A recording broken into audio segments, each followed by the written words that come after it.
Wena msizwe isitutha ngempela. Nangithi uJobe uyakusukela. Ngathi wisitutha futhi lesi esiphinde kawushumi. Wena msizi ngathi ungishehla, uphinde futhi ungilethele umuntu ozongishela. Yakenzeka lo nto le ukuthi ungabhanqa izinto. Nawe ungishelile uhlulekile. Ongangithola ulethe umuntu futhi uzongishela. Lo muntu ubona ukuthi uzowina kanjani nawe uhlulekile. Wakuswapha ukuthi intombi nawe uyifuna.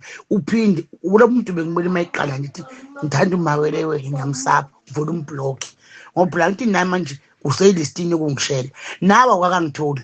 Nalo muntu futhi na usuyamletha. Ubona ukuthi ukuthembeka kimi lokho kwenzako. Mina ngizobona ukuthi uthembekile wena ngoba uyakwazi ukunitshela umuntu ongifunayo bese ngiyaqoma. Na usazama amagabado akho futhi namanje noma ubuphukuphukulu lokwenzayo. Umletha kanjani umuntu ashela umuntu omfunako? Ngoba ufuna ucasuke wona la lo mfana umblock.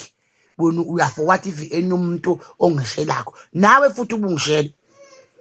Hayi, msisi mina ngingazi ukuthi isitutha kangaka. Isitutha nje.